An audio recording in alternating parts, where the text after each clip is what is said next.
So, how much capital gains tax will you have to pay to the IRS when you sell a US-based home? Check out this video as we go through the online tax calculator. Hi everyone, my name is Simon Misiewicz from Optimized Accountants, US and UK tax specialist for real estate property.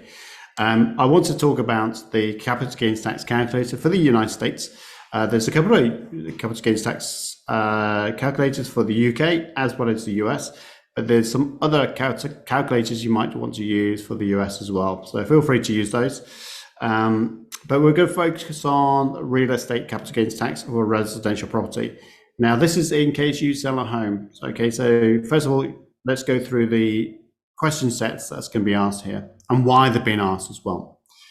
If you want further information, there's a lot of information in this article talk about capital gains tax, how you should report it, and how you can mitigate it as well. But for now, we're going to focus on the calculator itself. So the URL, as you can see in the video description box, but you can also see in this channel as well. So the first bit is made a gain. So have you made a gain on a previous home in the last 2 tax years? Going to say no. If you entered yes to that, it means that the home exclusion amount, which we'll talk about in a second, will not be able to be claimed again on a second property if it's been sold within 2 years. So anyone who does flips on a regular basis won't be able to get the home exclusion amount. Have you lived in the property for 2 of the last 5 years? And the answer is going to be yes to that. If you've answered no to that, then again, the home exclusion will not be valid for you. And then filing return as, and we're going to say single or married. So single or married, what's the difference? Well, a single person can only get a $250,000 home exclusion, where a married joint filing will be able to get a $500,000 home exclusion against capital gains tax. A number of people who have owned the property will say 2, of course, husband and wife in this example. Taxable income, what we'll say here is we've got 50,000. It doesn't make much difference for this because this is used when you're selling real estate investments. For homes, it's not really that important, but we'll keep it in there for now. Okay, so capital gains tax brought forward is 0. We haven't sold and made losses on prior real estate property investments. Purchase date, we'll just say 18th of January 2020, and 3 years later, we're selling it. Days owned is 1096. And then total money received. So what we're going to say is we sold the property for 1.75 million. Okay, so we'll just put that in there. Okay, this works out nicely.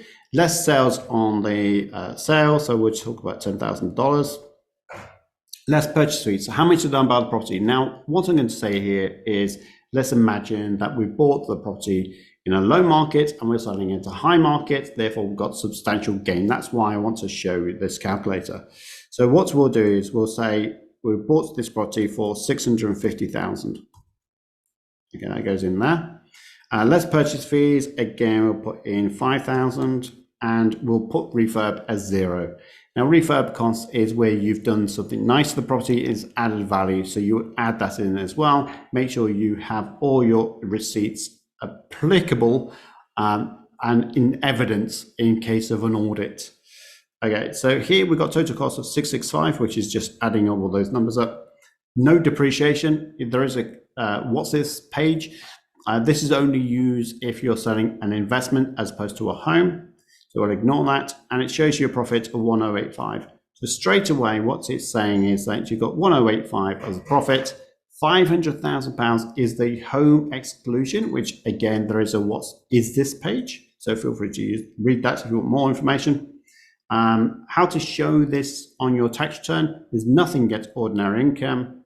The tax rate is 15%, which is based on how much money you earn. You are going to be taxed at 0%, 15%, or 20%, even higher sometimes, but typically it's 15, 20%. And then capital gains tax long term is going to be $87,750. So again, to repeat, $87,750, which is based on the gain of the 585 times by the 15%, will need to be paid to the IRS. So hopefully that's given you some ideas. Again, if you want to know more about what capital gains tax is, why it's there, how you report it to the IRS, this article will cover that off for you. It talks about short versus long-term gains, and then goes into a bit more specific about with examples, and then how it's all taxed as well. And it gives you some idea in terms of CGT rates, depending on your earnings, which is shown on here. So hopefully that gives you some indication of the capital gains tax calculator. Best of luck using it.